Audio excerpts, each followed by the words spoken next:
Welcome to the Once Upon an Island podcast.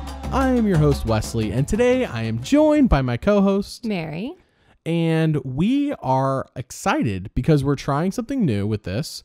Normally, we do podcasts about current seasons, but today we've decided to try something different. So I watched the first 5 seasons of Survivor, and then I reached the Amazon, and I'm like, well, Mary, you need to watch this season. Do you remember me saying that? Yes, I was like, this is a must-watch season. And so I was like, what if she just watches it with me while I take notes for the season? Because I'll watch every episode, and I'll take extensive notes on all the videos I'm doing for the season. Which, by the way, if you stick around to the very end of the video, I will tell you all the videos you can expect for Survivor the Amazon. And top of my head, I think there's, let me see, 1, 2, counting on the podcast is so much fun to listen to. 1, 2, I want to say 6, maybe 7. I do have a surprise video in there that no one knows about yet. Shocker. I won't. So I don't even know. You don't. You actually, you do. I told you, but you forgot. Sorry. Anyways, I'll tell you guys all the videos to expect. And yeah, it's going to be great. So this is not really going to be a podcast focusing on my opinion because I have so many videos to give my opinion and my analysis. And the season review for Survivor the Amazon is really where I sum everything up. So today we're going to really focus on Mary's point of view because Mary, how many seasons of Survivor have you seen that were not in HD prior to this one? How many seasons have I seen that were not in HD? Do you not remember? One? None. Oh, okay. Mary has only seen Gabon and Onward. Did we even watch all of Gabon? We did. Remember? No. You don't remember yes, Sugar I do. losing? I remember Sugar losing. Because we were thinking Sugar was going to win, and then she Yes. lost. Yeah. I do remember that. Sorry. Yeah. So Mary has never seen an old school season. She did watch a little bit of the All-Stars with me, but not much. Anyway, so we're really going to it's going to be really unique because today Mary is coming in with almost a fresh perspective of like while she knew who the winner was because I ruined it for her. Yes. She watched the season pretty much unspoiled. She doesn't know what to expect. She has not seen classic Survivor. She's more used to modern Survivor. Right. Yes. And it was really different. I mean, to be fair, you've never seen a season without immunity idol, so you're watching this season. Yeah, that was really weird. Yeah. You're watching this season and people don't have idols to go find and save themselves. Mm-hmm. So that's totally new. So we're going to walk through each. As I review this, when I review the season, I have 5 categories I review it with. We're going to walk through those 5 categories with Mary, and she's going to give her opinion. I'll give a little bit of an opinion, but we're mostly focusing on what you have to think. The guinea pig. What's that? I'm the guinea pig. Sure. The test subject, sure. You're just running around in circles like my cats are right now. If you can hear them in the background, both my cats decide the moment we shoot a podcast, they want to chase each other. They were napping, they were chilling all day, and they're like, oh, they you just guys want to be in the podcast. Yeah, you guys want to do a podcast? Let's run around in the background all around the apartment. So anyway, so let's start with the very first category, and that is the thematic twist. I used to just call it the twist, but it's really a thematic twist. So since you do this every season, is there a twist every season? Are you just talking about like 5 seasons did not have a twist? Okay. So I mean, they had like twists. They'll have like a tribe swap, or they might have like the oldest people in the game pick who's on which tribe. But that's not what we're really talking about here. We're talking about a thematic twist, which in this case is men versus women. Right. Whereas in let's see, the thematic twist of a modern season would be like Island of the Idols would be the island with Rob and Sandra. That would be a thematic twist. Okay. Not just like a different advantage is added to the game. This is like a twist that affects and permeates the entire season. So Men versus Women is the first time they've done something like this. Mm-hmm. And so I want to know, what did you think of Men versus Women? I thought it was interesting. I didn't even know about the twist. Like you said, we just are watching the first episode and he just keeps calling like girl name, girl name, girl name. And I'm like, oh, they're going to do an all girl tribe and all guy tribe. So I thought that was pretty cool. I was kind of worried for the women several times because of their lack of ability to like get the shelter up. Oh yeah. It took them like what, a week to get their shelter built? Like no exaggeration. they had, I don't know. There's things about it that I don't think, like, I don't know if I would enjoy being on an all-women shelter for several, or an all-women shelter. An all-women tribe. But the premise I thought was different and it was interesting. I thought it was hilarious how the guys were just like, yeah, we're going to crush them. And we're going to dominate them. They can't win a challenge. Then they lost time at like the first 2 or 3 challenges in a row. I think the women so they swapped. So the men and women were separated for first 4 episodes. And you only have 1 challenge first episode. That's the first. They had 7 challenges. I want to say the women won 4 out of the 7. It was a lot. They won 2 immunities. I do know that. And I think they won 2 of the 3 rewards. Which is really interesting because the women are failing so much. They're like not at camp. Yeah. They're not a cohesive tribe. They're not. It doesn't seem to be able to pull together to do anything. And yet at the challenges they can. So I always kind of considered your camp life to reflect a little bit of your immunity life. Like if you're working together as a team, generally at camp, then you generally are able to do well in the challenges. But that kind of like blew that notion up for me because they weren't doing well at camp, but they were doing well at challenges. Yeah, so. I was working on one of the videos scripts upcoming and talking about the men versus women.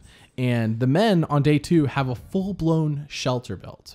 I did not realize it the first time when we were watching through because I wasn't super paying attention to the shelters and how they're being built. But the men have like a full-blown shelter built, and then you cut over to the women and they have like 4 logs. I'm not even joking. Like after their first night, I think it was Heidi who said, well, they had a fire, but mind you, the fire's super easy to get because they all had machetes, they had a flint, and they had kerosene. I missed that. Someone said they had kerosene. Yeah, they had kerosene. So it's like, of course you have a fire. But then they said they had literally 4 logs chopped at the end of the first day. Well, it's like they all had ADD. They kept getting distracted. They're like, oh, we need to build a fire. Okay, we need a drink. Oh, we don't have any water. Okay, let's go get water. Oh, we need to boil the water.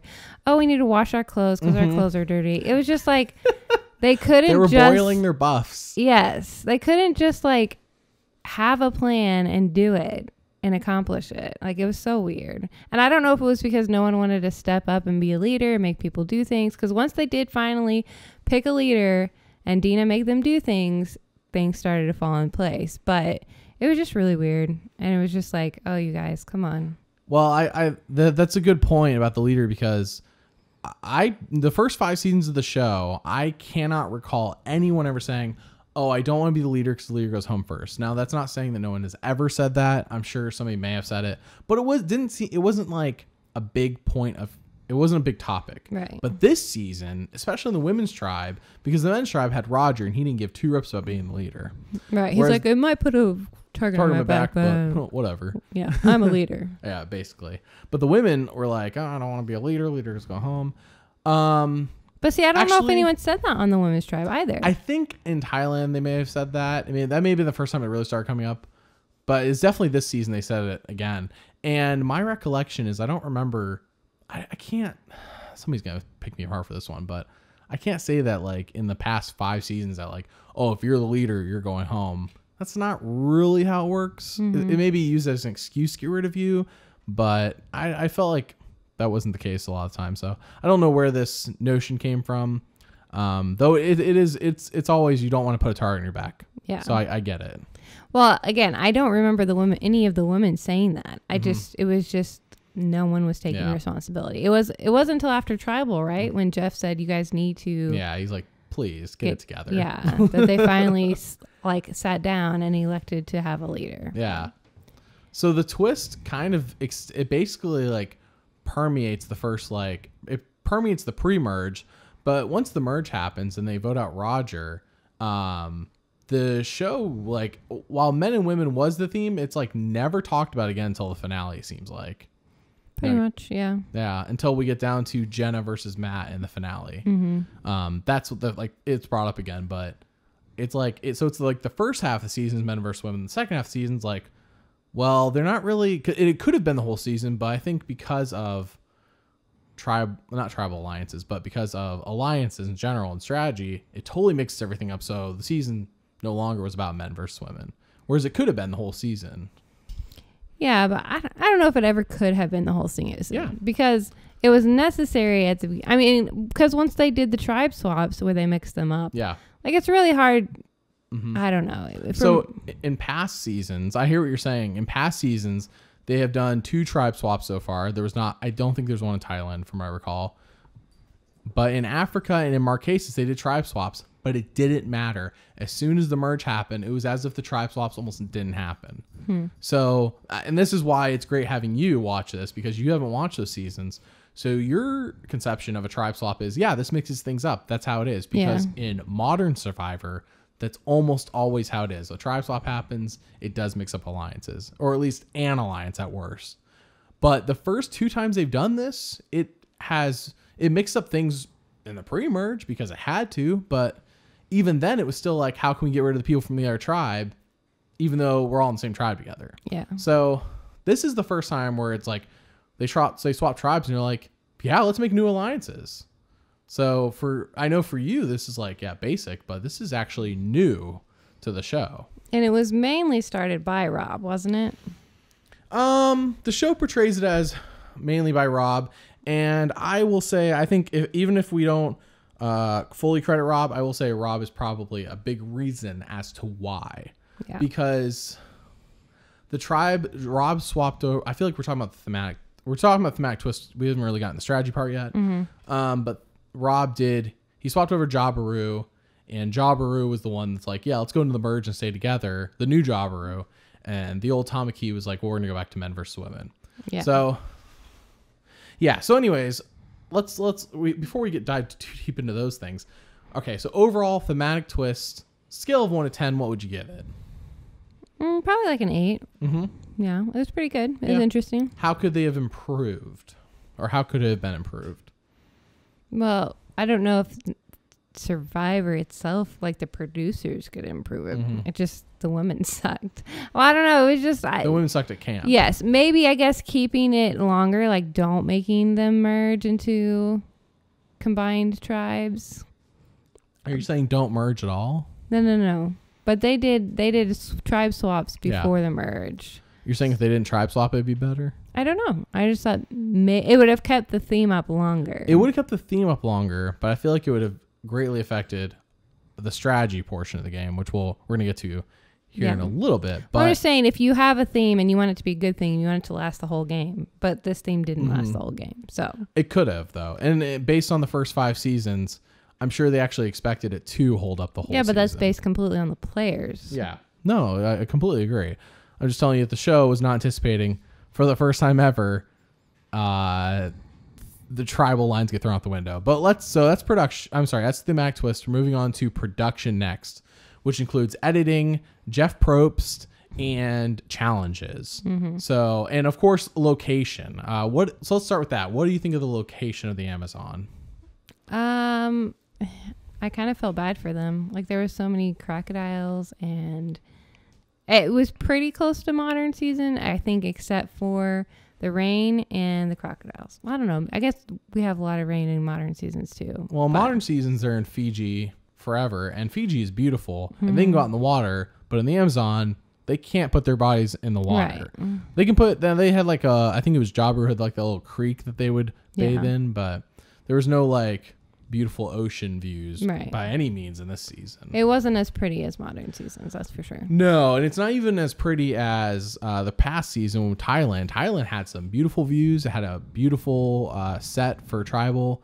The Amazon, I almost feel like the Amazon was cool in concept. Like, oh, we're going to go to the Amazon, but then there's like, looks like there's like in a forest. Like we could have done this in Montana. Like there's no forest in Montana. Whatever.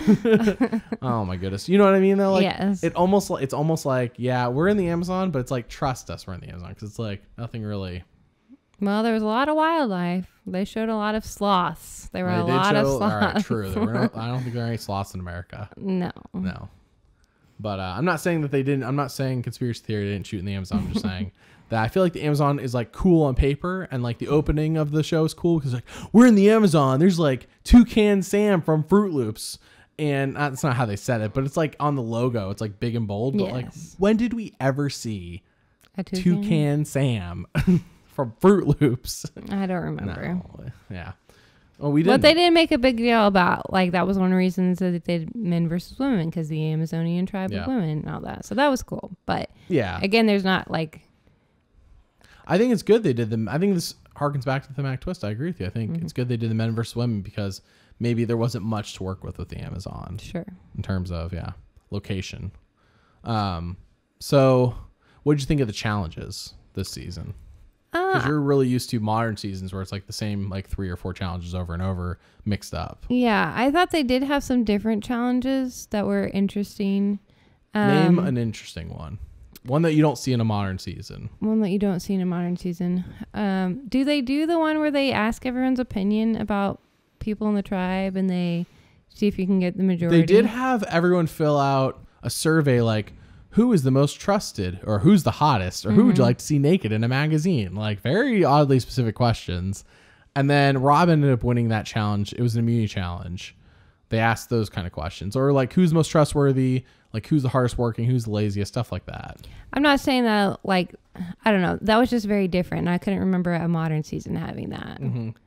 Not that I thought it was very Survivor-esque, but.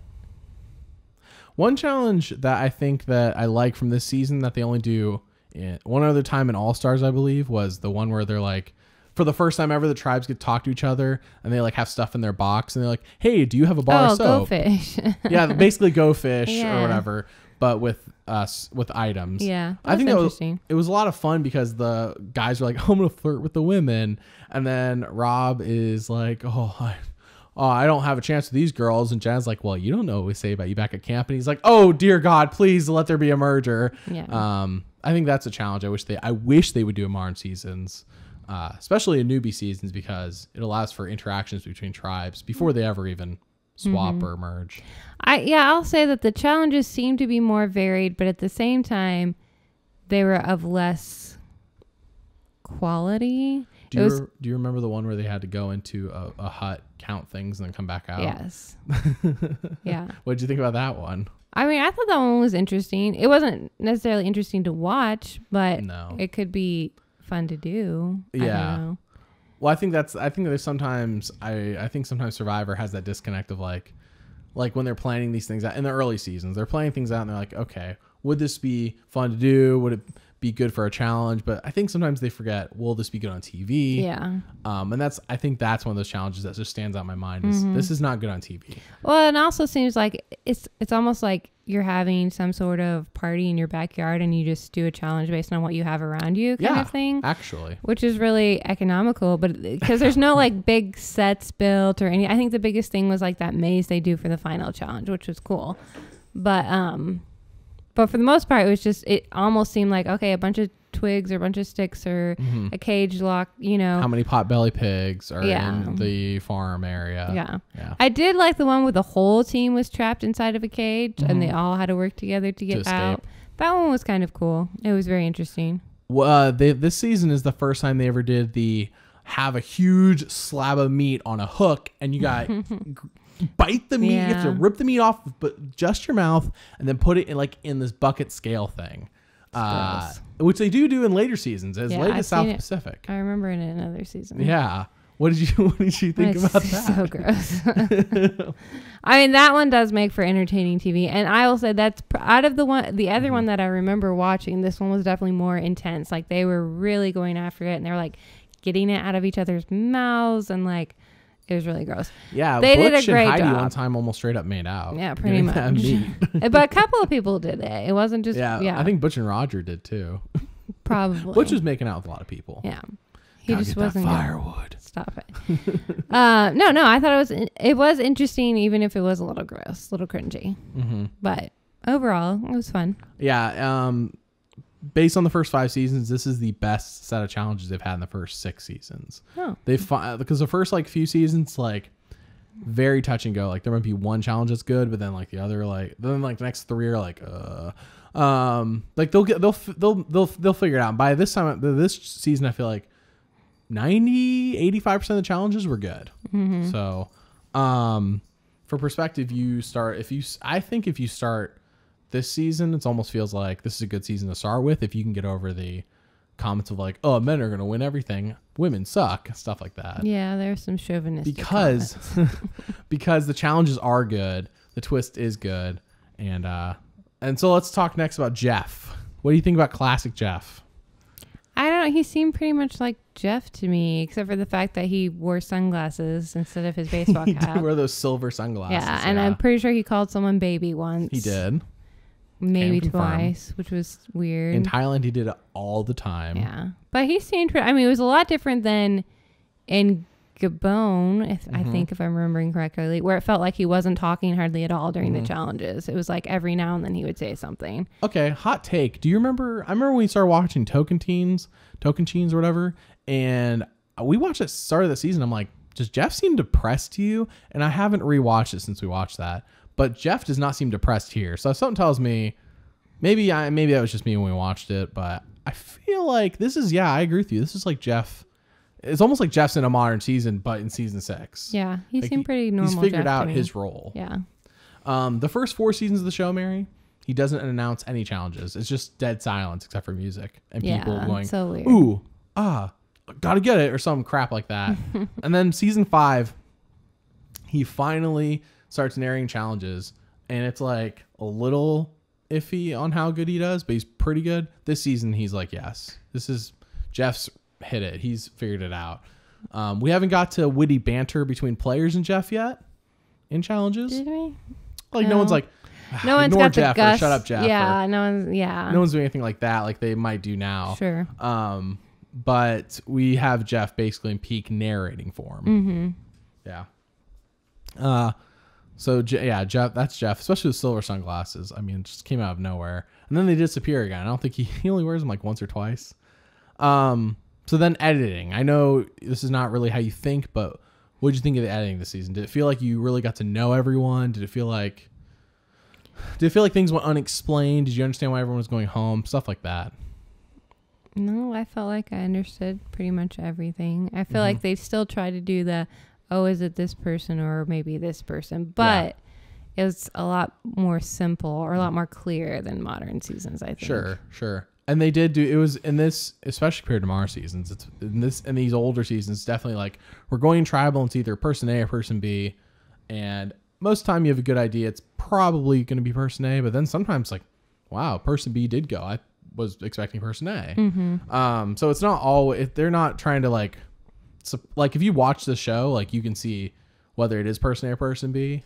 But they're not really trying to trick you, but compared to the first 5 seasons, this is a marked improvement. Again, season 5, I feel like they did a good job, but it used to be like we go into tribal and like no one talked any strategy on the show, and it's like, well, who's going home? And then the person goes home, and you're like, why?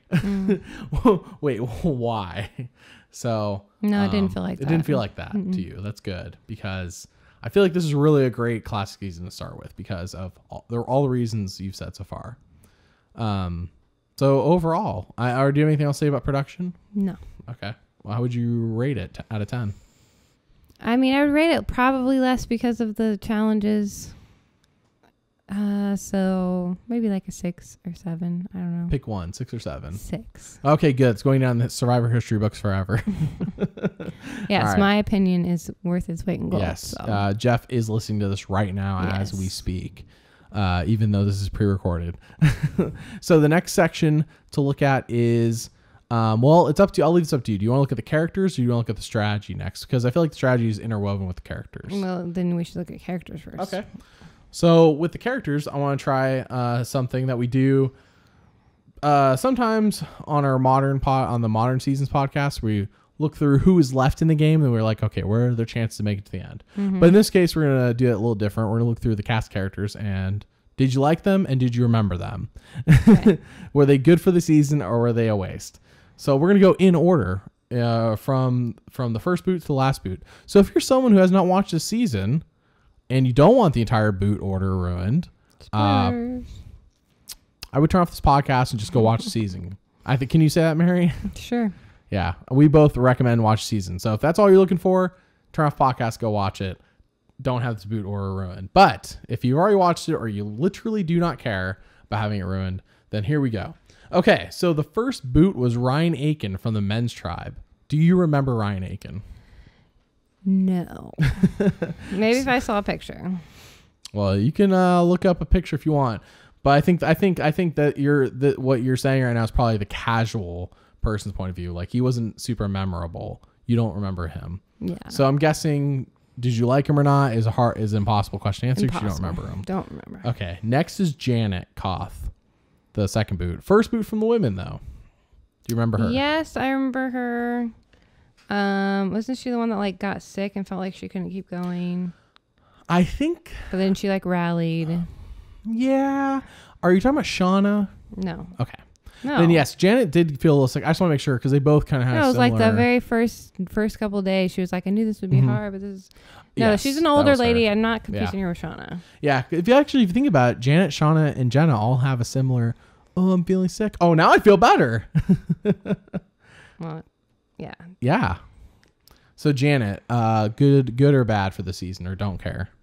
I mean, I liked her, but I feel like she probably didn't really know what she was getting into. Mm-hmm. I mean, I thought she did well for like an older mom out in the middle of the Amazon. Yeah. I mean, she was the first boot off her tribe. But she was the first boot off. Well. No. I mean, like, she didn't give up and just go home. Like, she stuck it out. I'm pretty sure that was one of the only reasons she did go home was because she was saying, like, how she felt dehydrated and all this stuff. It's probable. And she is the older person. And she was older. Yeah. She was only 46. I thought for sure she was in her 50s based on how she looked on the show. But, I mean, I'm just saying that's what I thought. But no one's officially quit Survivor yet, Mary. So we haven't actually seen anyone quit the show. Okay. Up to this point, just to let you know. So through for 6 seasons. The next person is Daniel Liu. He was, I don't want to mess this up, but he was an Asian man. I just don't know, like, from what country. I want to say China, because he spoke Mandarin Chinese, if you remember. Yes, well, he was Matt. He was born in America, I'm pretty sure. But he was parents born in America, China. but he knew. Yes, he spoke Mandarin because he spoke with Matthew. I think he has Chinese descent from his parents. So besides that part where I say he spoke Mandarin Chinese, do you remember anything else about him? I don't remember. I remember some of the other people saying he was lazy around camp because wasn't he the one that wouldn't go get water? Yeah, Roger was trying to get him to go water. Go get water? And he's like, well, will you come with me? Yeah. And Roger's like, well, that defeats the purpose of me the whole asking conversation was just dumb in general. Like, Roger was being demanding. I'm pretty sure, what's his name? Daniel was just being like, I think he was just kind of giving it back to Roger in a passive aggressive way. I think Daniel was playing dumb, actually. Sure. Or that. But he's like, if I play dumb, maybe Roger will go do it. Yeah. And then that's pretty much what happened in a matter of like 10 seconds. Right. Roger's like, will you go get water? Daniel's like, will you come with me? Roger's like, that defeats the purpose. Mm-hmm. Never mind, I'll just go do it. Yeah. From what I remember, he just didn't gel with the rest of the tribe, except Matthew, which makes sense because Matthew didn't really gel with the rest of the tribe. No. We'll get to Matthew later, but Matthew also didn't gel with the tribe in at least the first half of the game, it seemed like. So, so yeah, Daniel, was he good for the season or didn't affect the season or bad? I don't think he really affected it. He was in it for so short of a period. Okay. The next person is Joanna Ward. As you may remember, she didn't want to touch the tribal idol. She was afraid that God would think she's worshiping it as an idol higher than himself. Yes. Because Joanna is a Christian, and she gives Christians a bad name because she was treating that idol as if it was part of like in the 10 Commandments, it says, well, put no idols before God. Right. And I don't know. She had a very big misconception about what that means. Anyways, not to get too deep into that topic, because Mary and I are both Christian, and we absolutely hate when somebody just gives. She was really annoying, and it was really represented Christians in a bad way. And not great. So what? But okay. So besides the tribal idol thing, what else? You said she's annoying. I'm guessing you didn't like her. It wasn't just the idol thing. No, it was everything she did was like really condescending. Mm-hmm. It was like, we're better than you. She put her hand in Christy's face when they were talking. Yeah, Christy she got needs to read your face to understand. Yeah, she got upset at Christy for like really like an innocent comment. They should have just let go and kept like shouldn't even bothered you. Oh, sorry. If you don't know, Christy is the first deaf contestant on Survivor. I feel like that context is needed. So when she put her hand in Christy's like in front of Christy's face. Christy needs to read your lips to fully understand what you're saying. Yeah. That's why that's a big jerk It was not move. only just a rude move. It was like also a huge jerk yeah. move to Christy. Yeah, she just annoyed me. I didn't like her. Anytime she was on screen, it was like cringy. Mm-hmm. It's such a shame too, because I don't remember anybody who was like, I'm a Christian, like in Thailand, but in Marquesas, the winner, Vecepia, was a Christian, and she was not at all like this. She actually hated drama and was a little quirky and shy. So it was like very good representation, and she I don't know. She did. No one's perfect, but Vecepia like overall was good. But then Joanna's like, oh, please. She's clearly the caster fit the Vecepia role because they're both African American. They're both Christian women, and they're both in the same age range. So that was the casting choice here. It's just that Joanna was super annoying. Yeah. Yeah. In comparison, especially to Vecepia, who was not annoying.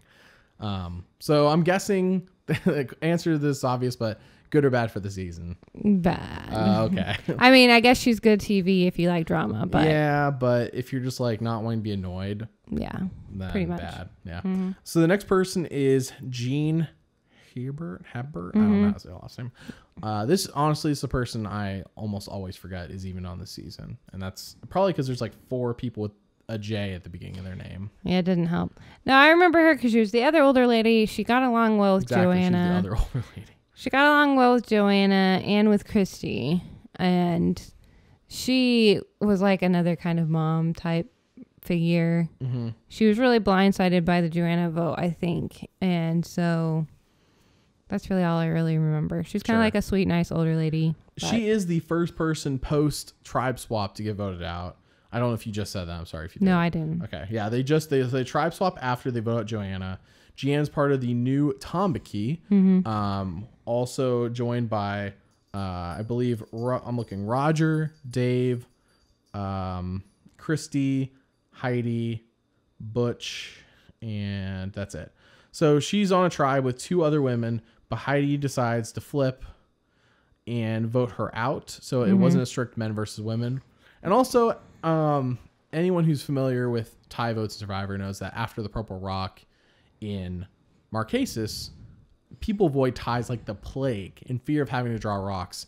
And I believe there's not a tie vote again until season 27, or at least there's not a tie vote to the point where the show needs to break the tie. Because it doesn't happen again until Blood versus Water, where they draw rocks. So Heidi could have taken that in consideration when voting on Jean, like, I don't want to draw rocks. Yeah. Which is a fair consideration. Sure. I think Jean was expecting to tie, and she was shocked that Heidi flipped, which of course she would be, I'm sure. And somebody's bound to say, well, in Guatemala, they had to make fire. That's only because 2 people are left and they literally can only vote for each other. I'm sorry, in Palau, not Guatemala. I just know somebody's going to say that, so I just want to say that. Yeah, so she was a result of Heidi flipping. And Christy and Jean voted together, and Heidi voted with the guys. With the guys, yeah. So then that leads us to basically the love or the lust in many men's eyes in this season, Shauna Mitchell, who felt sick prior to the tribe swap, and then Alex, what a hottie, comes over. We haven't got to Alex yet, but Alex is a real hottie who's 10 years older than her, comes over to tribe, and she's like, hello, I love this game now. This is so much fun. Let's cuddle all day. So what did you think of Shauna? Yeah, I wasn't a fan. You weren't a fan? Not a fan of the flirt? Not a fan of the flirt. Are you? I mean, I think Shauna didn't really add much this season, but because she had that little arc of like, oh, I'm sick, I want to quit, I want to leave, because she was the first person I think who outwardly said on the show, I want to leave. Yeah. She wanted people to vote for her so she could go home. But they kept her around against her will, and then they tribe swap, and then Alex comes over, and she's like, I've met the love of my life. Yeah. She doesn't say that word for word, but I wouldn't be surprised if after this season they dated. I would be. You would be? Yeah. I think you'd be surprised by how many people date after show and then break up not too long later. I mean, you're one of those. Sure. Because he is 10 years older than her, so. I feel like it was just more of a, like, if you're going to be on Survivor and play the game. Like, she didn't really care about the game, obviously. From what we could see. Yes. Yeah. Her motivation for staying in the game was a flirtation, which is not a good motivation. Her motivation was to cuddle. And if you remember the little love triangle she had going with Matthew as well. I think that was more in Matthew's eyes. There's a love triangle. Yeah. But, yeah. So that was Shauna. So overall, you didn't like her. I didn't really right? care for her, no. Okay. But she did make good TV. She was hot. Mm-hmm. She was... To be fair, I don't think she's the hottest on the show. But it's really hard for me to judge because the person I do think hottest also had breast augmentation is the right word. And it's not because of that is why I think she's hottest. I think it's in the face. It's how the face is structured. Mm-hmm. So I'm sorry. Don't be giving me these looks. You said she's hot. And I'm just saying like, yeah, I don't know. that. I never sat there and thought like, oh, Shauna, what a hottie. Like all these guys did. Well, I mean, I didn't watch the show even from the very beginning. I think it had a lot to do with her smile. She was always smiling. I could see that if you're around somebody smiling all the time, that is an attractive trait. She had a good smile. Yeah. I just don't remember the season starting and me going, oh, Shauna's hot. And then she got dirty. And no, at no point did I think, anyways, I'm not saying she's not attractive.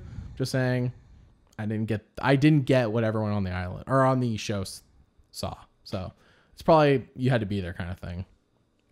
So the next player is, we've reached the merge, and the first player to get voted out is Roger Sexton. Now, this is new to you, but usually in Modern Survivor, in fact, I don't know when this changed, but in Modern Survivor, if you make the merge, you've made the jury. Mm-hmm. Roger was not on the jury, even though he made the merge. This is a common theme through the first 6 seasons. You can make the merge. The first person voted out the merge does not make the jury. Honestly, that makes sense to me because they've only been there, like a day or two? So they don't know everyone. You mean on the merge tribe? Yeah. He got voted, and what's crazy, though, is he was in the game for 3 weeks. He voted on day 21. Yeah. So it's not like he wasn't in the game for very long. He was in the game for quite a while. No, I just meant with a merge tribe, you don't know everyone as well. Okay. So I could see how they wait till it's the next player. So they have a few more days. with everyone. Yeah. Yeah, but I feel like, I don't know. I think they merged on day 19, so he would have been with everyone for 3 days, and it does sit on the jury at tribal. Yeah, it makes sense, but at the same time, to me, when I went back to watch these older seasons, I was a little bit surprised that you can make the merge and not be on the jury. I was surprised too. I mean, I was surprised when they brought it up, but I guess it made sense to me. So yeah. So Roger made a lot of sexist comments throughout the show. About how men are better than women. Yep. And then I didn't point this out when we watched it because I didn't want to ruin who was about to be voted out. But Roger's boot episode, everyone just like trashes on Roger the whole time. Roger jumps in the water, and then the immunity challenge, Jeff is like, unceremoniously, Roger quits the challenge. And it's just piling on to him. And that could have been the edit, but it was a lot of the edit, but yeah, I feel like no one liked Roger. I'm not even sure Jeff liked Roger. Roger would have been a great person to drag to the end. Yeah. Because he would have not gotten the women's votes. And who knows if he would have gotten a lot of the men's votes. Women, though, alone, if you make it to the merge to the end with Roger, and we went to the merge even 5-5, men and women. Yeah. Anyways, but then again, do you want to live with him for another 2 weeks? I don't know. No one did, apparently. Apparently, yeah, if they won't keep him around. So then we jump next to Dave Johnson. Bangarang. Dave Johnson, the rocket scientist, who also came across like a dumb jock who just I goes was to so the gym. surprised when I said he was a rocket scientist. 23-year-old rocket scientist. Bangarang. What did you think of Dave Johnson? He was a little annoying. He did have his smart moments. I will say he had times where he was really smart. He saved himself several times, even though he was on the low numbers several times. And could have been voted out earlier, I think. But overall, no, he just didn't have great social game. He didn't have a great strategy game. I thought the one thing that stood out to me about Dave is like he would be. So they got back from their first mini challenge in the first episode, and they had told the women, "Oh yeah, we caught a lot of fish, but they've caught none." So they get back to camp, and Dave's like, "Guys, I just need everyone like to just be silent for 30 seconds, okay? We can't be going and telling these women we've caught all these fish and go lying to them. It's just not honorable." And I know I'm paraphrasing. It's not exactly how he said it. But it's basically like he puts out like this, we need to be honorable. We need to do the right thing.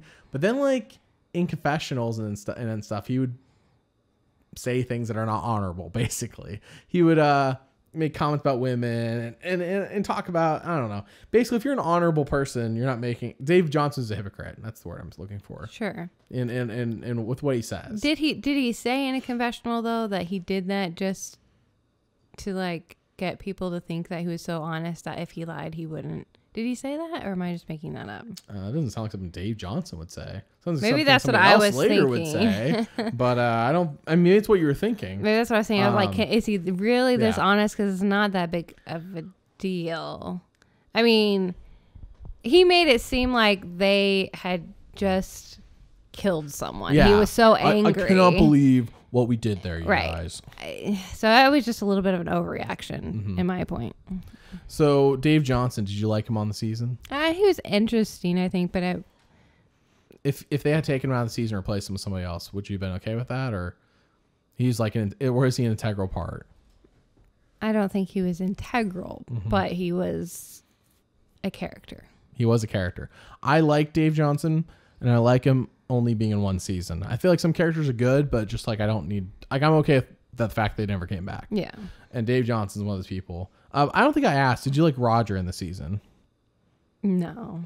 Okay. I mean, again, he was a character, but he's not. He was one that was anytime he was on screen, he was just like, I think he hammered the men versus women thing, and so it really was great when he got his comeuppance in a way, sure. Being voted out by the women. So in that scenario, yeah, he was good for the show. But sure, like I understand what you're saying. Yeah. Only because of this twist. Like if he had been on Thailand or Marquesas, I'd be like, yeah, get rid of this guy. Yeah. Okay, so next after Dave is Deena Bennett, who it says she's 35. I hate to say this. She could have been 40. She could, and I would have believed it. So, anyways, Deena, if you may recall, was, as you said earlier, ended up being the leader of the women. They elected her leader.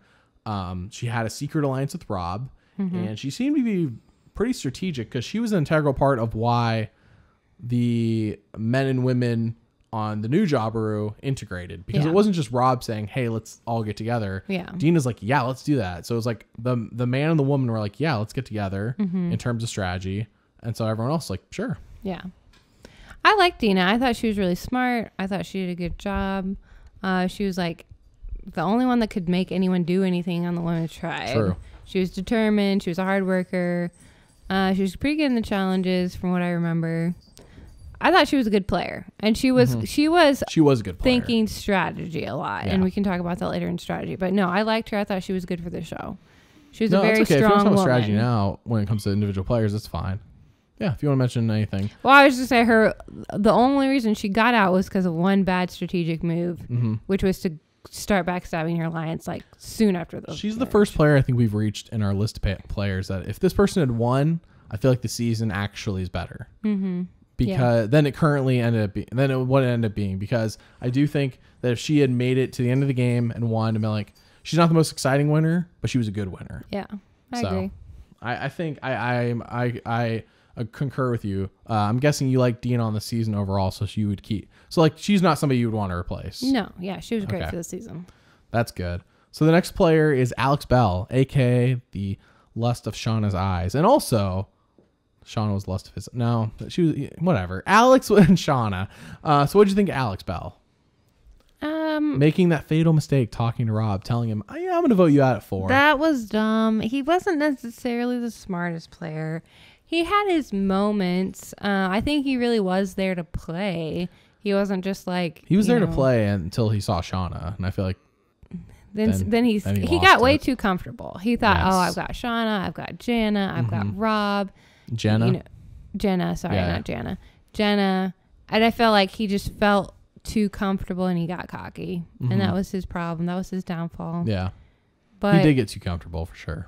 I thought he was a good fit for the show, a good representation of the men's tribe. But he wasn't, I don't think he was like interesting or did anything. So this wasn't in the show, I think. But interesting that's a fun fact. Interesting fact about him, he used to be addicted to drugs prior to being, he got himself cleaned up and then he was in the show. It wasn't like he got cleaned up because of the show or anything. But I thought that was interesting. Like if you watch it knowing that he got past that, now he's playing Survivor. It's like, cool. That's pretty cool. I wish it had been in the show because I don't remember being in the show. I actually heard that on Rob as a podcast when Rob talked about the Amazon. I'm trying not to dive too much into what Rob talks about, but I thought that was just an interesting tidbit about Alex. But yeah, overall, Alex good or bad for the season? I think he was good for the season. Okay. The next player is Christy Smith. This is the player we mentioned earlier. Our cats are just running around, so if you hear jingling and stuff, that's them.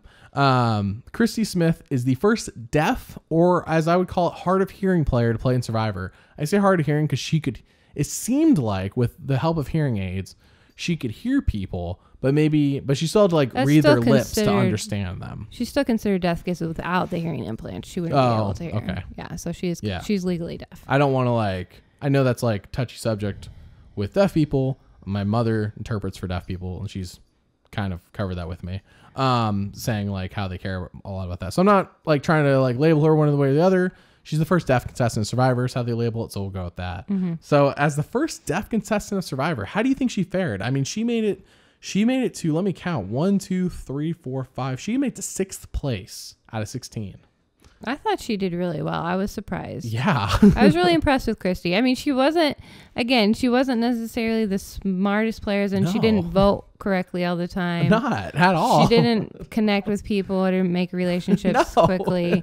But she did well. 6th. She did really well. I was really happy. I was hoping she would go farther. But it was kind of like you were watching her blossom on the show. I feel like she was like really not scared, but like intimidated and shy and not confident at all at the beginning. Sure. And it really wasn't until the first tribe swap when I think it was Butch. Yeah. Like said his whole little speech about how he believed in her and he saw something in her. And he made an effort to actually make sure she could talk to them. Yeah. Because on the women's tribe, they made no effort to make sure she could see their lips. Yeah. But with like a fire or whatever. But Butch is like, here's the lamp. He's like, does this work for you? Yeah. So. And you could see really that cool teacher aspect come out in him. But but after that, she started doing really well in challenges. She had a great attitude. She started like thinking strategy a little bit more, not just doing whatever she was told. Even if she wasn't good, she was doing better. Right. She was doing better. Like, I don't know. That to me is more fun to watch than someone seeing growth on the show than seeing someone who just like rides along the whole show and relies on their good looks. We're not talking about the winner yet. Just hold on. Sorry. Okay. You know what I mean? She was very interesting to watch. She was fun. She was relatable. She was cute. I like Christy. She had her down moments. Sure. She had her annoying moments. Christy was a very sympathetic character, I would say. Yes. But she did not make very many smart strategy moves. No. So I think Christy, I don't think they've had, I know they've had another deaf / hard of hearing person on the show. I forgot what season and I forget her name. I don't know how many times they've done it. Why not? It's terrible. But I'm saying she's not the only, it wasn't like they put her on the show and they're like, well, we're never doing that again. Because they did do it again. Okay. But I think Christy's probably the most successful deaf person on the show. Not having rewatched all the seasons lately. So I'm taking a shot there. But I think for this season, despite all of her flaws, I think she was really good for the season, for the show. Yeah. And great I think a good casting choice. I wouldn't say amazing, but really good. Really good. So the next is Heidi Strobel, aka the gym teacher with breast augmentation. I don't know what school is she teaching at? Where she has the money to do that. Yeah. Can she on what gym teacher salary is she affording this at 24? I don't know. Anyway, so what do you think of Heidi? She surprised me. She was a lot smarter and she made some pretty good moves. She lasted really far. You know, she did a good job.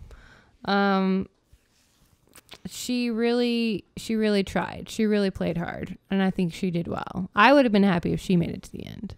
I think so everyone knows Heidi and Jenna for stripping naked for chocolate and peanut butter, but in reality that was like a 1 minute 2 minute thing in the show. Like it happened in that challenge and then they had a confessional about it later after the challenge, and that's pretty much it. But everyone remembers them for that, and I feel like it's just such a shame because I agree with you. Heidi was good. She was very, if you listen to how she talks, she's like, she's right. She would be willing to cut Jenna if it meant she made it further. Yeah. And I don't think she got that shot because when she got voted out, she just didn't have, I think Jenna won immunity that time. Yes, I think so. No, she didn't. Jenna was feeling sick. That's how she survived. She didn't win immunity that time. I think Matthew did. It was that final 5. So Heidi was like in confessionals would be like, oh yeah, you have to think like what's going to get me further in the game. She was like really thinking strategically, but then all of her moves didn't necessarily translate to playing this like the game that she would talk up. Okay. Now she did flip, though. We did mention earlier she flipped at the tribe swap. Yeah. And got rid of Jean. So it wasn't like she didn't make any moves, but it did seem a lot like she was waiting to make a move, and I think it felt like she waited too long to make the move that would get her further in the game, because she ultimately did go home here. And I'm not sure, even if Jenna was like feeling great, that they would have voted out Jenna over Heidi at this point, at where she got voted out at 5. No, I don't think so, because they knew Heidi was a threat. You think they would have voted out Heidi still? Is that what you're saying? I'm sorry, I messed up. I'm saying that they voted out Heidi for a reason. I don't think Heidi could have saved herself, no matter who won immunity that day. No, I agree with you. I think Heidi unless she won immunity, obviously. Yeah, but still, of course. But I'm saying that if nothing changed in the immunity department, if it was still between Heidi and Jenna wasn't feeling ill at this point, would Heidi still have gone? I think the answer is yes. Yeah, because she was a bigger threat. She was a big threat. Jenna wasn't a threat. Heidi is the next person after Deena. I feel like if she had made it to the end and won, it would be a better season once again. Even if Heidi is a villain, we've had a few villains win so far in Survivor, so it's not the first time. Yeah. But if she made it to the end and won, it would have been a better season. So, Heidi was a good casting choice. I feel like the one thing she did, that one challenge to get naked, overshadows everything else about her, and I think it's a shame, because I think she has a lot more to offer than this one time she did that thing for food. And that look tells me we need to move on. I'm just telling you, that's what people talk about when it comes to her. I know. That's why I get mad when girls do things like that, is because because girl's a bad name. They're devaluing themselves. They have so much more than that. But anyways, go ahead. You'll be glad to know that Heidi and Jenna did do a Playboy spread after the Why season. would I be happy? That should make you uber happy. No. All right, so the next person on the list is Butch Lockley. I'll give him. I want to hold off for a second. What did you think of Butch before I say anything? Okay, so I did really appreciate a lot of Butch's moments. I thought he came across as a really caring person who genuinely cared about other people. He genuinely tried to help other people. But at the same time, I cared about Christy. Yeah. At the same time, he was not there to play Survivor. No. In the sense that I know it. Yeah. No, he was kind of out there having fun, fishing, cutting firewood, and playing some games. You know, he was not. I think that I'm trying to remember what episode it was, but it was like he had to. The episode where he went home, he had to know he was going home. It was between him and Matthew, and they just go fishing. They don't even really talk about it. Well, I don't want you to seem too out of the loop here. He did go to Jenna and talk to her about a deal to vote out Matthew. Yes. So he didn't do nothing. Yes. But he went and talked to one person. And thought he was fine. Well, I think in his mind, and to be fair, this is what happened. So he is right. Matthew and Rob were so interlinked that he wasn't gonna be able to talk to either of them to vote the other person. Sure. So he talked to Jenna, the only wild card, and he's like, Jenna, what do you want to do? And I'll do that. Which, of course, is not like what you want out of a winner.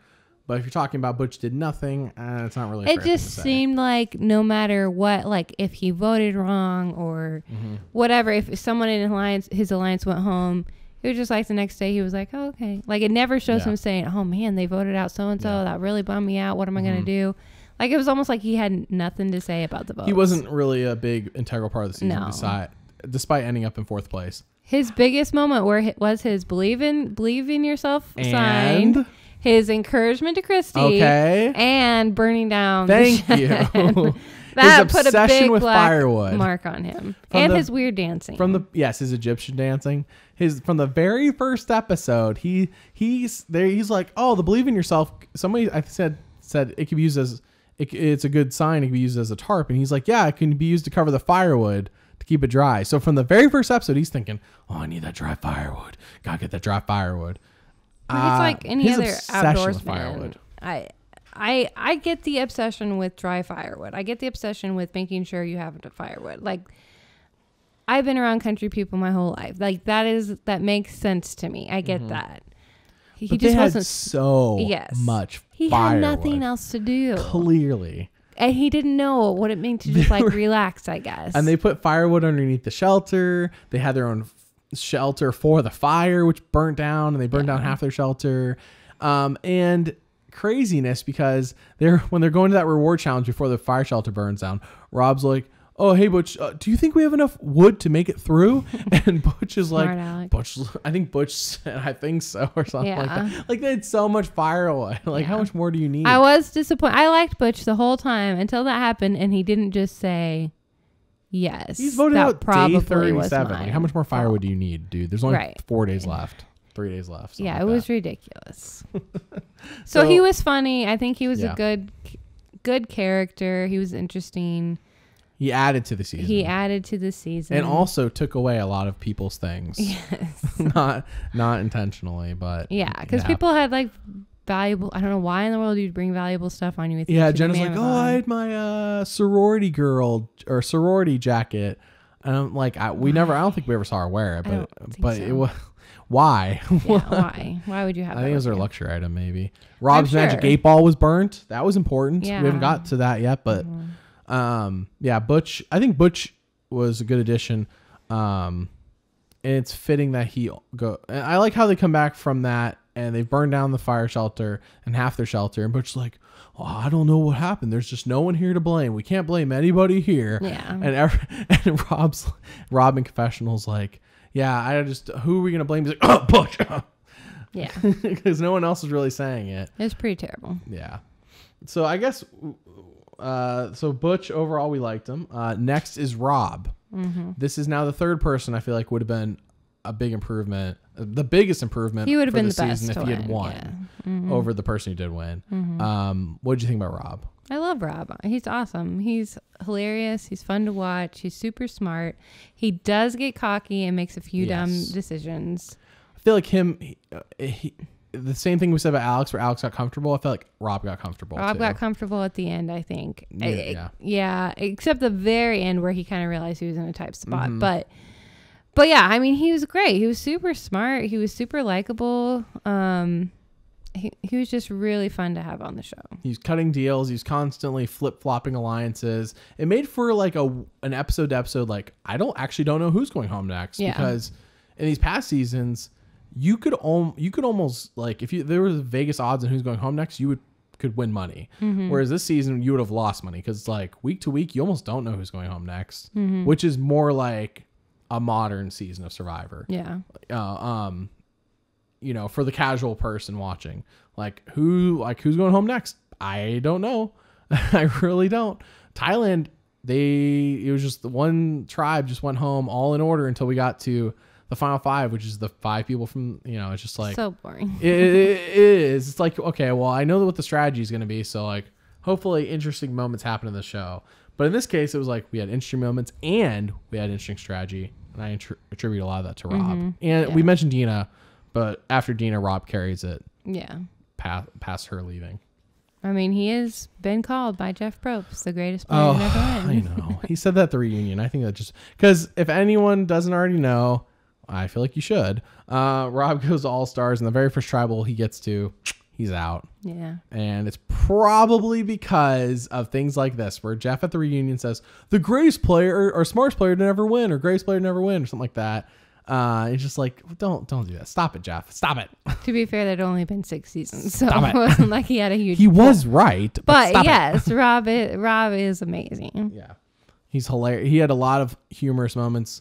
He had the magic 8-ball, which Joanna, I heard after the show, didn't like. She thought Rob worshipped the magic 8-ball, which harkens back to why we didn't really care for Joanna. It's just I mean, and again, to be ball. fair, Rob had his dumb moments. He was not at all perfect, but he played a good game. So obviously, if anyone hasn't guessed, I am definitely doing a story video about Rob. I haven't got to revealing all my videos, but obviously. Yeah. And I will say that it's interesting. Rob's edit isn't as clean as I thought it was. I watched this once, I think a year and a half ago, and I thought, wow, Rob played such a great game. But I went back and actually did the analysis this time, and Rob has actually a lot more villain moments than I remembered. But it's probably smart villain. But I think what it is because, well, they're smart for the most part.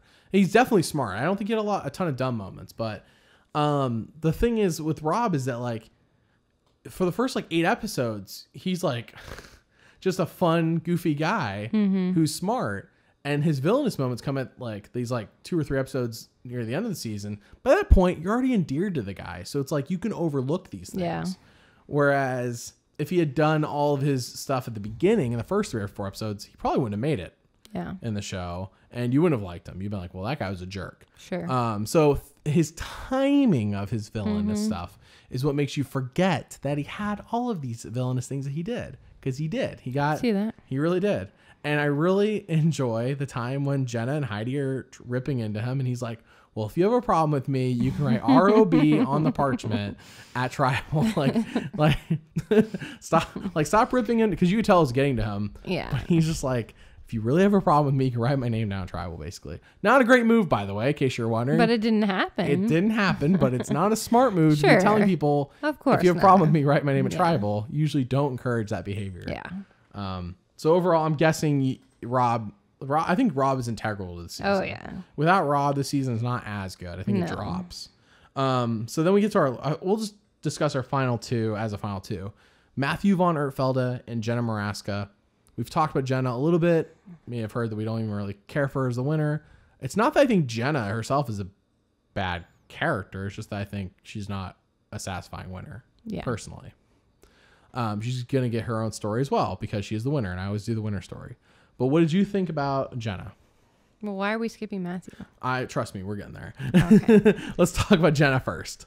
I just thought she was a boring player. I didn't think she was very smart. I didn't think she had much strategy. I think she just went with whatever the group did at the time. And then at the end, when it counted, she did win immunity and saved her neck. I think that's, And that's pretty much it. Yeah, there's a lot more to her game than that, but I think the consensus from most people is that they agree with you. Jenna, it felt like she slid by until the very end when she needed to save her neck, and she did. Yeah. Yeah. And I have noticed that people, like, out of desperation, you are more motivated. Like, she knew she was going to go home, so she had to win, and she did it. So, like, that does show something. It shows determination. It shows, you know, she has a spine. But she was determined, like, day 37, 38, 39. Like, what about the first 36 days? Yes, exactly. Know? Like, she just, I don't know. She wasn't. Chris Underwooded her way to the end. I prefer Chris Underwood to this, because at least even when Chris Underwood was playing, he was playing so smart. She did not play at all until the very end. And she, I don't know, she just wasn't very interesting. She wasn't likable. She had a lot of villainous moments, and yes, agreed. I will dive into a lot more in her story video, but I just want to get Jenna out of the way because I feel like Matthew's a lot more fun of a note to end on. Sure. Matthew, this insane person who by the end of the show thinks that the lesson that he has learned is that he should stop spending 20 hours a weekend learning a language like Swedish and instead learns that he should watch more television, is the second place finisher of the season, losing to Jenna. That's a good lesson to learn. Yeah. When I go out in the wilderness and I think to myself, man, I've been wasting so much time learning new languages. I should be watching more TV. That's what he learns. That's his lesson from the show. What? I liked Matthew. Yeah, I like Matthew too. He is very strange. Well, they paint him that way. I don't know how much. No, he's strange, dude. I'm sure he was. No, I'm sure he was. They can paint him that way, but I think he actually was as well. I'm sure he was. Yeah. But he did make for very interesting TV. He did. And he was likable. Like, he wasn't unlikable. That's a thing. Like, he's weird, but like but he is, I agree with you. He's likable and he's unique. Like, there has not been a Matthew von Ertfelda before Matthew von Ertfelda in the show. Like, he does not fit a casting type. Yeah. And I don't know if there's been one since him that I know of. Matthew's such a unique character. Like, he stands out. And yeah, after Shauna gets voted out, he's like sharpening that machete slowly. And they're like, are you going to kill us, Matthew? He's like, no, I wouldn't do that. I don't like the sight of blood. Like, bro. I'm a pacifist, he says. Yeah. As he's sitting there sharpening his machete, like, for 3 hours. Again, I feel like he's bored. But he's also... he's super intelligent. He's extremely intelligent. And he learned Swedish on the weekend for 20 hours instead of watching TV. Like he should be. he's extremely intelligent in some aspects, and yet his social game was just terrible. He had no idea that he was on the bottom of the tribe. He had no idea that no one really liked him. Rob told him he'd been lying to him the whole time. And Matthew's like, yeah, that's okay. And he still trusts him. He's like, I've been lying to you this whole time, but now you really are. Yeah, but now I'm going to tell you the truth, okay? And Matthew's like, sure. I believe that. Okay. So I don't know. I just I felt bad for him at times, but I really did enjoy watching him. I thought he was a good character. I enjoyed him and Rob because Rob would be like, okay, here's what's happening right now. And Rob would give him fake updates and send him on fake missions for the day, so that Matthew had things to do, which I thought was hilarious. Or that one time, super smart of Rob. The one time Rob was like, this is the most important conversation we've had all game. And immediately cut to Matthew saying, so Rob and I had the most important conversation we've had all game. Yeah.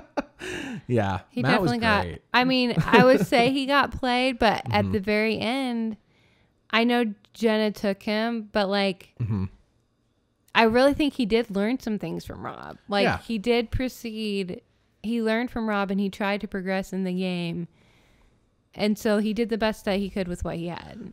So it's not said on the show, though I think it's very easy to guess. Matthew's not super familiar with the game of Survivor, the game. Yeah. And I think it's through Rob as a podcast I learned that I don't think Matthew had even seen the show before he went on the show. Or if he had, maybe saw a couple episodes. But he's not familiar with the show. So he goes on.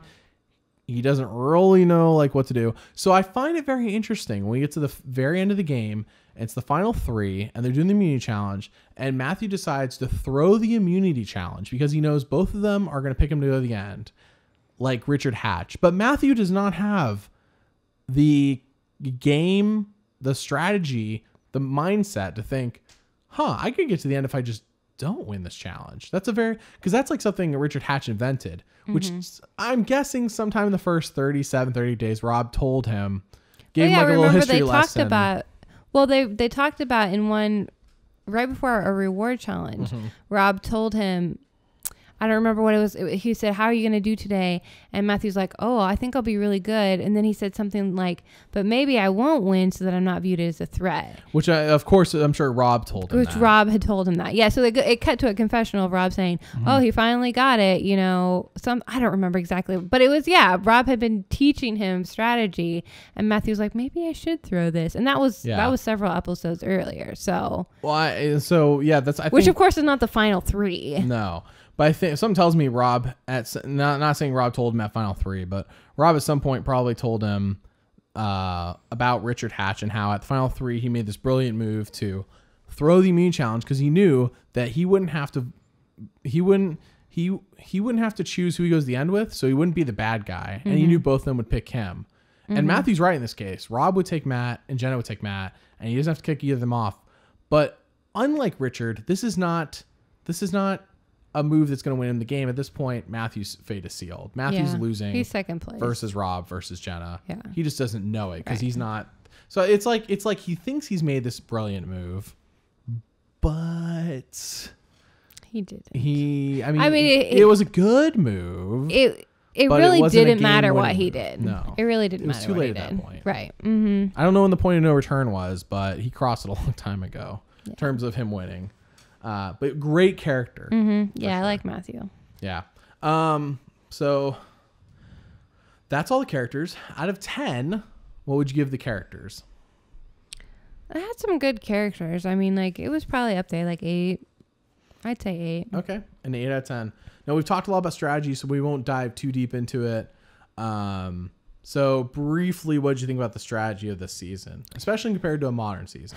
It was just so different. No one hardly talked about strategy, especially in the first couple of episodes. Yeah. It was just so strange. They were just sitting around talking about their lives and stuff, like normal people out in the woods. And so that was really weird to me. You really learned a lot more about them as people. Yeah, you did. And I liked that. I did. But it was just strange. Like I said, I think the people that we mentioned were the only ones playing. Heidi, Rob, Deena, to some extent, Alex. To some extent, Matthew. Dave. A few people did a few things, but it was not. Rob, Heidi, and Deena were the only ones I could say that through the whole game, their focus was on the game the whole time. I don't think I could say that for anyone else. Sure. So the strategy was different because there wasn't as much in the first half. But in the second half, it definitely ramped up a lot. It did ramp up. And strategy is different because there are no idols. There's no advantages. Yeah. If you know you're going home, you have to save yourself by talking to people. Yes. You can't save yourself by finding an idol. It's all social. Or with fire tokens buying an idol or something like that. Right. So it was interesting. I enjoyed it because it was different, but at the same time, it was just strange because there wasn't as much of it in the first half of the show. So out of 10, what would you give the strategy of this season? The strategy that was played was good strategy. How interesting was it? Was interesting. You didn't watch a boring season of strategy. No, it wasn't boring. I would give it an 8 also. This is an overall an 8 season for me. Okay. Well, it's an 8 season until you reach the winner. Well, yes. So the winner gets her own category, Jenna Morasca. We did briefly talk about her when we talked through our list of people, so we won't dig too much into her. And we did talk about her strategy. So, in fact, do you have anything else to add about Jenna Morasca as the winner of the season? Not as a person, as the winner. I mean, she pulled it off. She made the smart choice by taking Matthew. Every winner has pulled it off. She did well in the interviews. Interviews meaning Final Tribal? Final Tribal, sorry. Final Tribal. I think that was her most impressive part, with some of her answers in that. She was just kind of a really boring winner. Yes. Oh my gosh. I know I'm like ruining it right now because this comes out before any of the story videos, but yeah, I will do my best to make Jenna's story interesting, but I concur. I think Jenna is the most boring winner to watch out of the first 6. Like, even Psychopath Brian was more interesting because at least he flipped me off. Jenna didn't flip me off one time. What was wrong with her? No, but she flashed you. So there you go. Yeah, it was all blurred. Not the same. She, in a way, she did try to flip us off, but the show censored it. Yeah. So out of 10, what would you give the winner? Like a 4.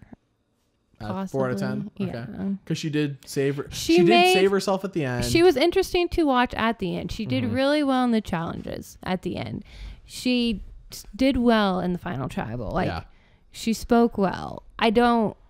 And she made the right friends, which is also important in Survivor to get in with the right crowd, I guess. And not right crowd, but like get a good alliance of people. She had a good alliance of people that were strong. They were tight with her. And even when her alliance broke down, she managed to lay low enough, I guess, that Heidi was the bigger tiger. Sometimes that's the most important thing, especially when there's no hidden immunity idols to go find. And maybe that was her strategy, was just to lay low the whole time. And if so, obviously she did well. She won the $1 million. Yeah. But it was just kind of boring. Sometimes the best strategy is to be a non-threat, which I think makes old school Survivor different than modern Survivor, because modern Survivor, you can keep your threat level high and save yourself. But in old school Survivor, it's like, if your threat level gets too high, you need to figure out how to lower it real quick or make someone else a bigger target, because there's no like pulling something out of your bag to save yourself. So yeah. So Jenna, for you, gets a 4 out of 10. So overall, this is not mathematic. Overall, what would you give the season out of 10? I think you said it earlier, but yeah, overall, it's like an 8 season for me. Okay. It's good. It's interesting. Has good characters. Has good moments. No, not perfect. No, not perfect, but a really good season regardless. Yeah. Awesome. Well, so we've reached the end. I'm glad you liked it. This is an experiment. If you all who make it an hour and over 10 minutes, hour and 10 minutes, hour 13 minutes into the podcast, if you like this, let us know, because I'm thinking about having Mary do this again with Pearl Islands. She's never seen that season. She already knows who wins. You know the winner. But how can you not know the winner? But with you as a husband, impossible. Yeah. So if you guys like this, Mary will do this again with Pearl Islands. We can make this a thing where we do at the beginning of every season set of videos. Like, we start with Mary's opinion and in essence end with my opinion with the season review video. So from newbie to professional. I guess I'm not professional. Anyway, so yeah, as promised, it's the end of the video. So what videos are you getting for Survivor the Amazon? In order, we are starting the season off with the men versus women twist. I dive into that, how it affects the season. Is it good for the season? I know you've heard some of my opinions here, but like, we really just dive into how it affects the show and what's shown on the show. And the first thematic twist of Survivor, really dive deep into that.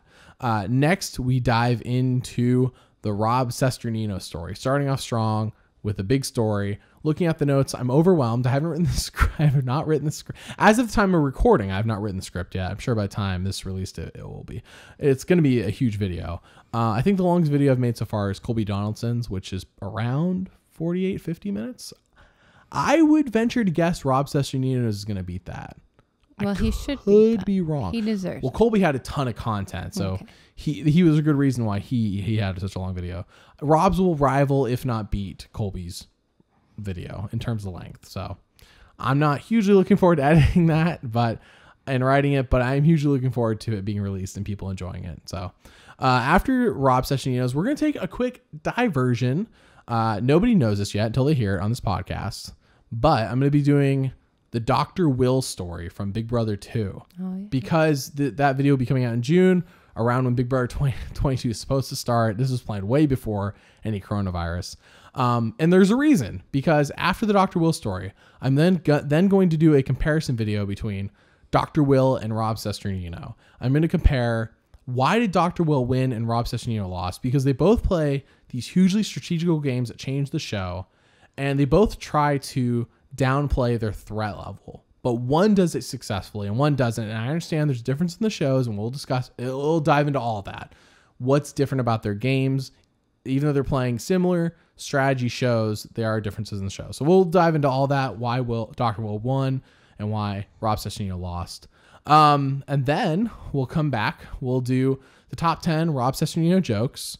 And then we will do the story of Christy Smith, the first deaf woman on Survivor. And then we will do the winner story, the Jenna Morasca story. And then we will cap off with the season review, the official review from me with all the scores and everything. And that's how we will end Survivor the Amazon. So it's quite a long list of videos. Some big ones in there. I'm sure that Dr. Will, Rob Cesternino comparison will also be big. It's a lot. It's a lot. So that's what there is to expect. And if you want to see these videos early, they're all available. They're all available. They're available weeks early on Patreon. And if you want to vote for whose story will be told from Pearl Islands, join the Patreon. The $5 tier, you can vote for whoever's story you want told from that season. So every time I get to a new season, I get to Pearl Islands, I get to All Stars, I get to Vanuatu, which is the next 3 seasons. The people in the $5 tier vote for whose stories I tell. I always guarantee the winner, so you don't have to vote for that one and waste a vote. So anyways, that's where we're at. And yeah. Am I allowed to vote? Even though I'm not a patron? You can vote. That's a little unfair. You can give me your opinion. Who would you have voted for a story from this season? From this season? Yeah, from this season, if you had to pick. I probably would have said Christy just because I liked her. Mm-hmm. Yeah. It was really close, though, in the vote for this season. Matthew and Heidi were right there. It was a tie between Matthew, Heidi, and Christy, and I had to break the tie. That's how close it was, to let everyone know who got this far in the podcast. I could have seen Heidi. Yeah, that would have been interesting. Yeah, so that's if you're like, oh, my vote's not going to matter, not true at all. I literally had to break a 3-way tie. So that's how close it was. One vote literally would have made the difference. I could be your tiebreaker. Okay, you know what? Anyways, so yeah, thanks for listening. What's up? You look like you're about to say something. No, I was just gonna say, isn't Rupert on Pearl Islands? He is. That's who I would vote for. Rupert, Johnny Fairplay, Sandra. There's some big ones. Lil, who you haven't even met yet, but I don't know who that is. She dresses like a Boy Scout. Yes, I remember you telling me about her. I want to see a video about Rupert. That's my vote. Okay. Well, you know what? You're not a patron, so. Oh, okay. All right. Anyways, thanks for listening, and we will talk with you next time. Bye.